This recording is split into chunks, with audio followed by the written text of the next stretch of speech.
یہ جو مباہلہ والا واقعہ ہے نا جی، یہ نجران کے عیسائیوں کے ساتھ ہوا۔ آپ کو پتہ ہے کہ جب نبی علیہ السلام نے دعوت لانچ کی تو ظاہر ہے کہ ایک ہلچل تو دنیا میں مچ گئی کہ ایک شخصیت اس طرح کھڑی ہوئی ہیں اور بڑے تھوڑے سے وقت کے اندر عرب کی سرزمین میں ان کو غلبہ حاصل ہو گیا۔ وہ عرب جو کہ صدیوں سے ایک دوسرے سے لڑتے رہتے تھے، پانی پینے پلانے کے اوپر ان کی جنگیں 10-10 20-20 سال تک جاری رہتی تھیں۔ کوئی یہ سوچ بھی نہیں سکتا تھا کہ کوئی ایک ایسا شخص ان کے اندر آ گیا جس نے سارے قبائل کو ایک جھنڈے کے نیچے جمع کر دیا۔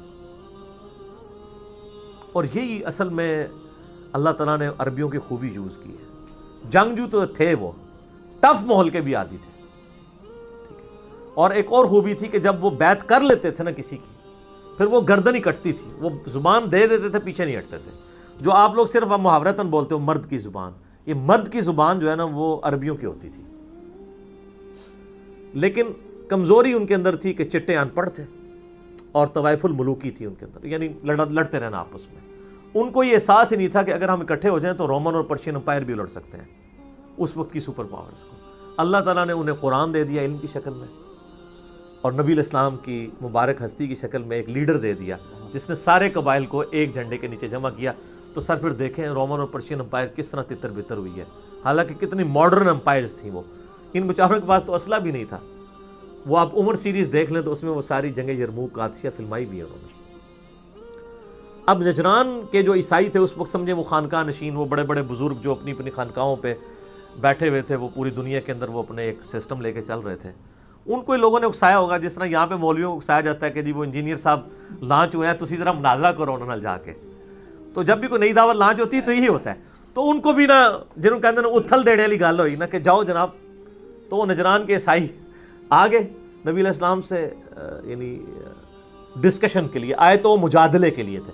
مناظرے کا لفظ تو اردو میں استعمال ہوتا ہے نا، مناظرہ کہتے ہیں آمنے سامنے بیٹھ کے بات کرنا۔ قرآن میں لفظ ہے مجادلہ۔ مجادلہ ہے علمی جھگڑا کرنا، جسے ڈیبیٹ کہتے ہیں انگلش میں۔ ادعو الی سبیل ربک بالحکمہ والموعظۃ الحسنہ وجادلہم باللتی ہی احسن۔ بلاؤ اپنے رب کے راستے کی طرف حکمت کے ساتھ، اچھے باز کے ساتھ اور حکمت کے ساتھ، اور ان کے ساتھ مجادلہ کرو جو بہتر طریقہ ہے اس کے اوپر۔ تو وہ آئے تو مجادلے کے لیے تھے۔ نبی علیہ السلام پہ اللہ تعالیٰ نے سورہ آل عمران کی تقریباً شروع کی 50 کے قریب آیات نازل فرمائی، اور آپ علیہ السلام کو ایجوکیٹ کیا عیسائیوں کے فرسودہ عقائد سے متعلق۔ تو آپ علیہ السلام کو پتہ چل گیا کہ یہ ان کے اندر خرابیاں ہیں علمی دلائل کے ساتھ۔ وہ آپ علیہ السلام نے ان کے سامنے رکھے۔ الٹیمیٹلی جب انہوں نے ماننے سے انکار کر دیا، اب چونکہ دنیا میں اللہ نے پیغمبر کو منوانے کے لیے بھیجا ہوتا ہے، اور اس وقت ظاہر ہے کہ ایک بہت بڑا ایک آسمانی مذہب، آج بھی ایون بہت بڑا عیسائیت تھی، تو پھر اللہ تعالیٰ نے کہا کہ اب ان پہ حجت تو کر دیے تمام، اب آپ ان کو چیلنج کریں کہ اب یہ میرے جو واضح دلائل ہیں کہ عیسیٰ ابن مریم اللہ کے بیٹے نہیں بلکہ اللہ کے پیغمبر تھے، اس کے بعد اگر اب تم اب بھی ہٹ درمی پہ قائم ہو تو فمن حاجک فیہ من بعد ما جاءک من العلم، اے نبی علیہ السلام اگر اب بھی یہ جھگڑا کرتے ہیں آپ سے اس کے بعد کہ آپ کے پاس العلم آ چکا ہے قرآن کی شکل میں، فقل تعالوا ندعو ابناءنا وابناءکم، تو ان سے کہ آ جاؤ بلاؤ اپنے بیٹوں کو، ہم بھی اپنے بیٹوں کو لے آتے ہیں، تم بھی اپنے بیٹوں کو لے آؤ، ونساءنا ونساءکم، ہم بھی اپنی عورتوں کو لے آتے ہیں، تم بھی اپنی عورتوں کو لے آؤ، وانفسنا وانفسکم، ہم خود بھی آ جاتے ہیں اور تم خود بھی آ جاؤ، ثم نبتہل، پھر ہم اللہ کے حضور گڑ گڑاتے ہیں، فنجعل لعنت اللہ علی الکاذبین، کہ پھر جھوٹے پر اللہ کی لعنت ہو، وہ ادھر ہی تباہ و برباد ہو جائے۔ تو اب یہ نازل ہوا تو نبی علیہ السلام، صحیح مسلم میں ڈیٹیل حدیث موجود ہے، نبی صلی اللہ علیہ وآلہ وسلم سیدنا علی، حسن، حسین اور فاطمہ، وہی پنجتن پاک، ان کو آپ علیہ السلام لے کے نکلے اور فرمایا، اللہ کے حضور دعا کی، اللہم ہؤلاء اہل بیتی، اے اللہ یہ میرے اہل بیت ہے۔ لیکن وہ نجران کے عیسائی بھاگے، مباہلے کے لیے تیار نہیں ہوئے۔ پریکٹیکلی یہ مباہلہ ہوا نہیں۔ جس طرح غزوہ تبوک میں رومن امپائر للکارتی رہی مسلمانوں کو، 1.5 لاکھ کی فوج لے کے آ کے بارڈر پہ بیٹھ بھی گئے، نبی علیہ السلام 30,000 کا لشکر لے کے گئے تو وہ پہلے ہی بھاگ گیا، اور آپ علیہ السلام 40 دن تک پھر وہاں رہے، اور ارد گرد کے عرب قبائل کے ساتھ آپ نے معاہدے کر لیے، اور پوری دنیا پہ داغ بیٹھ گئی کہ یار کیسے روم بھاگ گیا، تو یہ تو اب دعوت لگتا ہے کہ یہ کسی سے تھمے گی نہیں، اور وہی ہوا۔ ورنہ جنگ یرموک تو وہیں پہ ہو جانی تھی، غزوہ تبوک کی یرموک ثابت ہونی تھی اگر وہ آمادہ ہو جاتا۔ تو یہاں پہ بھی آپ دیکھیں عیسائی جو ہیں وہ آمادہ نہیں ہوئے اور بھاگ گئے. لیکن اس واقعے میں اہل بیت کی شان اس حوالے سے سامنے آئی کہ نبی علیہ السلام کی کم از کم 9 بیویاں موجود تھیں, آپ اپنی کسی بیوی کو نہیں لے کے گئے. ویسے اب علماء یعنی کہتے رہتے ہیں وہ نساء سے مراد جو ہے وہ بیٹیاں ہیں, کیونکہ ابنا کے ساتھ ذکر ہوا ہے. ان کو پتہ نہیں قرآن پاک کا اسلوب یہ ہے, قرآن پاک میں تھرو آؤٹ بیٹیوں کے لیے علیحدہ سے صیغے استعمال ہوتے رہے. ٹھیک ہے, تو باقی نبی علیہ السلام کو ظاہر وحی کے ذریعے بتایا گیا کہ آپ نے کن عورتوں کو لے کے آنا ہے. اگر اللہ تعالیٰ بیویوں کو کہتا تو وہ بھی اہل بیت ہیں, لے کے جا سکتے تھے, لیکن اللہ تعالیٰ نے سیدہ فاطمہ کے بارے میں فیصلہ کیا. جیسا کہ سنن نسائی کے اندر حدیث موجود ہے کہ سیدنا ابو بکر و عمر نے بھی سیدہ فاطمہ کا رشتہ مانگا تھا, یہ صحیح سند کے ساتھ ہے. تو نبی علیہ السلام نے انکار کر دیا, فرمایا کہ چھوٹی ہے وہ تو اللہ کے ڈیوائن علم میں تھا نا کہ ابو بکر و عمر نے داماد نہیں بلکہ سسر بننا ہے. اور بعد میں جب سیدنا علی نے رشتہ مانگا تو پھر نبی علیہ السلام کو وحی کے ذریعے بتا دیا گیا تھا, سیدنا علی کے ساتھ نکاح ہو گیا سیدہ فاطمہ کا. تو یہ اللہ تعالیٰ کے فیصلے ہوتے ہیں. تو یہ پورا مباہلہ والا واقعہ ہے. تو جو ہمیں مباہلے کے چیلنج دے رہے تھے, میں نے ان کو کہا تھا کہ آپ کے اندر اتنی اخلاقی جرت نہیں ہے کہ یہ مباہلے والی حدیث جو ہے وہ اپنی پبلک میں صحیح مسلم کی یہ 6220 نمبر حدیث انٹرنیشنل نمبر کے مطابق آپ یہ حدیث پبلک کو آ کے بیان کر دیں کہ اس کے اندر ہوا کیا تھا, اس حدیث کے اندر کیا ہے. آپ یعنی تفسیر اٹھا کے دیکھیں نا, تو یہ جب بھی لکھیں گے نا اس حدیث کا آخری پورشن لکھتے ہیں مباہلے والا. حالانکہ حدیث سٹارٹ ہی پیچھے سے ہوتی ہے کہ سعد ابن ابی وقاص سے حضرت معاویہ رضی اللہ تعالیٰ عنہ کہتے ہیں کہ اے سعد, آپ کو کیا چیز منع کرتی ہے کہ آپ علی ابن ابی طالب پر سب نہیں کرتے. اور اس میں الفاظ ہیں امر معاویہ, معاویہ نے انہیں حکم دیا جی. تو پھر پوچھا کہ آپ کو کون سی چیز روکتی ہے کہ آپ علی پر سب نہیں کرتے. آپ دیکھیں اس کی تعویل کتنی وہ عجیب و غریب کرتے ہیں. ایون شیخ زبیر لزئی صاحب نے بھی اپنی وفات سے کچھ عرصہ پہلے جو رسالہ ان کا میرا 100 نمبر الحدیث تھا نا, تو اس میں انہوں نے ایسی تعویل کی ہے کہ یقین کریں ہم ان کے لیے دعائی کرتے ہیں کہ اللہ تعالیٰ ان کو معاف کرے. وہ کہتے ہیں وہ اصل میں حضرت سعد کو حضرت میر معاویہ رضی اللہ تعالیٰ نے کسی کام کے سلسلے میں بلایا ہوا تھا. اے نال کہانی خود اٹیچ کر رہے ہیں, مسلم شریف میں کہیں نہیں ہے. تو انہوں نے کہا آپ تھوڑا آگے آئیں, اور پھر ان کا وہ کام سونپا, اور پھر ساتھ میں یہ پیرلل میں یہ بات کی کہ آپ کو کیا چیز منع کرتی ہے کہ آپ علی ابن ابی طالب پہ سب نہیں کرتے. اچھا, اتنی بڑی کہانی بنائی. وہ کہتے ہیں حکم کسی اور کام کا دیا تھا, پوچھا اس کا تھا. اور بھائی جس کام کا حکم دیا تھا اس کے آگے الفاظ دیکھیں, آپ کو کیا چیز منع کرتی ہے, یعنی میں حکم دے رہا ہوں تو آپ کو کون سی چیز منع کرتی ہے. امام ابن تیمیہ المتوفی 728 ہجری انہوں نے ہمارا مسئلہ حل کر دیا. منہاج السنہ میں جب انہوں نے یہ حدیث لی ہے نا مسلم شریف کی, تو انہوں نے ایک لفظ خود سے بیچ میں ایڈ کر دیا. اس حدیث کو لکھے ہمارا معاویہ لکھ کے انہوں نے لکھا بسب, معاویہ نے حکم دیا سب کرنے کا. یہ الفاظ مسلم میں نہیں تھے, مسلم میں صرف الفاظ تھے کہ معاویہ نے حکم دیا اور پھر پوچھا کہ ساتھ تمہیں کون سی چیز منع کرتی ہے. تو اس پہ تو میرا خیال بنتا ہے کہ ہم کہیں امام ابن تیمیہ رحمہ اللہ تعالی, ٹھیک ہے, کچھ سچ بھی ان کی زبان سے نکلا. منہاج السنہ شیعہ کے خلاف کتاب لکھی ہے, بسب کے الفاظ خود, یعنی اتنی غیرت ان کے اندر بھی موجود تھی جو ان کے مقلدین میں جو اس وقت غیرت ختم ہو چکی ہے نا ان میں بھی تھی. تو وہ مان گئے کہ یہ سب کے لیے حکم دیا تھا, وہ ہم نے جے پی جی بھی اس میں اٹیچ کر دیا تھا. تو ویسے بھی کانٹیکسٹ بتا رہے ہیں کہ معاویہ نے حکم دیا اور پھر پوچھا کہ تمہیں کون سی چیز منع کرتی ہے کہ علی بن ابی طالب پر سب نہ کرو, بلکہ ابو تراب پر. علی بن ابی طالب بھی نہیں, ابو تراب. اور یہ وہ جیسے جگت بازی ہوتی تھی نا, یہ جگت بازی تھی. ابو تراب جب آل امیہ ابو تراب کہہ رہی ہو نا تو یہ نیگیٹو سینس میں ہوتا ہے.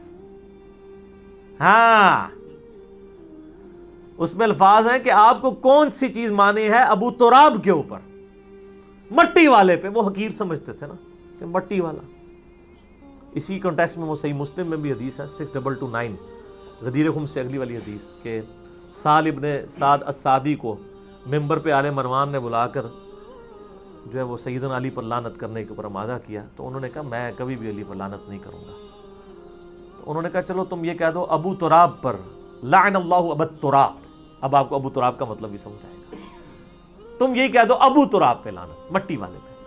تو سہل ابن سعد السعدی نے کہہ مارا اور انہوں نے کہا ابو تراب تم چھیڑنے کے لیے کہتے ہو؟ مولا علی تو اس نام سے اتنا خوش ہوتے تھے، کسی اور نام سے ہوتے ہی نہیں تھے۔ اچھا پھر وہ تھوڑے سے ڈیفینسو موڈ میں تھی، انہوں نے کہا اچھا یہ ابو تراب نام کیسے پڑا تھا؟ اس کو ان کو پتہ ہی نہیں تھا کہ یہ نام جو ہمارے لوگ بگاڑ کے لیتے ہیں یہ حضرت علی کی کنیت نبی علیہ السلام نے رکھی ہوئی ہے۔ انہوں نے کہا ایک دفعہ سیدہ فاطمہ اور سیدنا علی کی آپس میں کوئی میاں بیوی کے ناطے چپکلش ہوئی تو سیدنا علی ناراض ہو کے چلے گئے۔ نبی علیہ السلام آئے اور فاطمہ سے پوچھا کہ کدھر ہے تیرا چچا کا لڑکا؟ تو انہوں نے کہا کہ مجھ سے ناراض ہو کے چلے گئے۔ تو آپ نے پھر کسی صحابی کو بھیجا، تو انہوں نے جا کے ڈھونڈا تو مسجد میں لیٹے ہوئے تھے، مٹی میں سو رہے تھے۔ تو انہوں نے آ کے نبی علیہ السلام کو خبر دی۔ اب یہ بھی ہو سکتا تھا نبی علیہ السلام کہتے ہیں اسے بلا کے لاؤں، آپ خود چلے گئے، اپنے مبارک ہاتھوں سے جسم سے مٹی جھاڑی اور کہا اٹھ ابو تراب، اٹھ ابو تراب، اے مٹی میں لپٹنے والے اٹھ۔ تو سیدنا علی کو اتنا پسند آیا کہ انہوں نے اپنی کنیت ابو الحسن کی بجائے ابو تراب رکھ لی تھی۔ تو وہ اس میں بھی الفاظ ہیں امر معاویہ، معاویہ نے حکم دیا اور پھر کہا تمہیں کس چیز نے منع کیا کہ تم ابو تراب کے اوپر لعنت نہیں کرتے؟ سب نہیں کرتے، وہاں پہ الفاظ ہیں سب نہیں کرتے۔ وہ کہتے ہیں لعنت کے تو الفاظ نہیں ہے، تو وہ تو صحیح مسلم میں 6229 میں موجود ہے کہ آل عمران الفاظ کیا استعمال کرتے تھے؟ لعن اللہ ابا تراب۔ انہیں جی وہ سب تنقید تھی جی۔ اچھا جی خلیفہ راشد پہ تنقید کرنا پھر کس کی سنت ہوئی؟ امیر شام کی۔ اچھا اس کے اوپر بھی بھڑک رہے ہیں، کہتے ہیں دیکھیں امیر شام کہتے ہیں، سر امیر شام ہی کہیں گے نا، اس کی وجہ یہ ہے کہ وہ ایک صوبے کے گورنر تھے اور انہوں نے خلیفہ راشد کے خلاف بغاوت کی تھی، وہ شام کے گورنر تھے۔ بعد میں وہ جو ہے وہ مسلمانوں کے پہلے بادشاہ بنے ہیں۔ ٹھیک ہے، آپ جو مرضی مطلب ساتھ الفاظ استعمال کرتے ہیں وہ آپ کی مرضی ہے، وہ یعنی خلیفہ راشد نہیں ہے۔ تو سعد ابن ابی وقاص نے کہا اسی حدیث میں مسلم شریف کی مباہلے والی جو ہے کہ میں نے 3 باتیں علی ابن ابی طالب کے بارے میں ایسی سنی ہیں کہ مجھے 3 میں سے ایک بھی مل جاتی نا تو میرے لیے سر اونٹوں سے بہتر ہوتا۔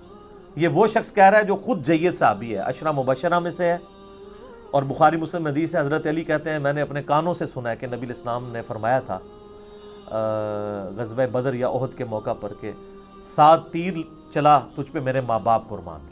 اپنے ماں باپ کو جمع کیا تھا سعد ابن ابی وقاص پہ، اور یہ شروع کے 5 مسلمانوں میں سے ہیں سعد ابن ابی وقاص، یہ ذہن میں رکھیے گا سر، سینئر اصحاب میں سے ہیں۔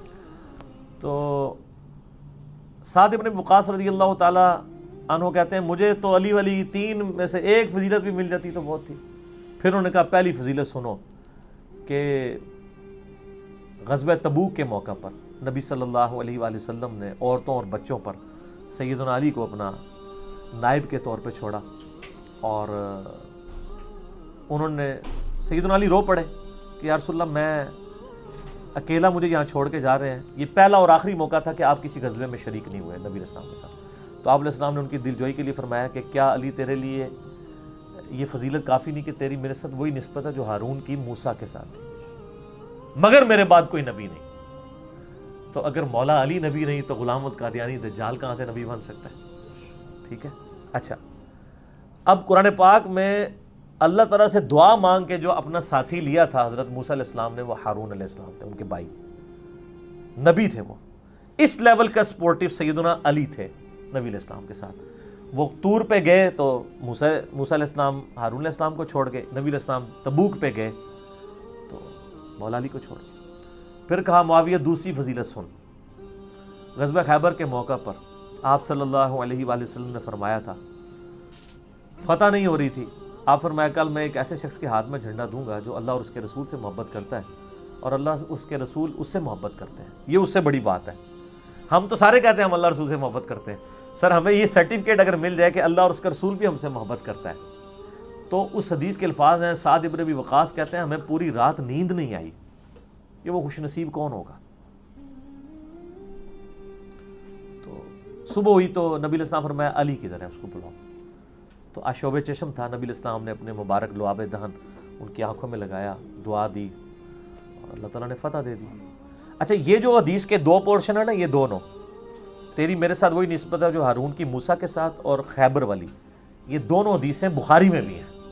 مولا علی کے فضائل والے چیپٹر میں شروع میں یہ 2 حدیثیں ہیں، اور مسلم شریف میں ایک اور طریقہ ہے کہ ابو ہریرہ رضی اللہ تعالیٰ عنہ کہتے ہیں، جس کے بارے میں آپ لوگوں کے ہاں پایا جاتا ہے کہ بغض اہل بیت، میرا اس پہ بھی کلپ چڑھا ہوا ہے۔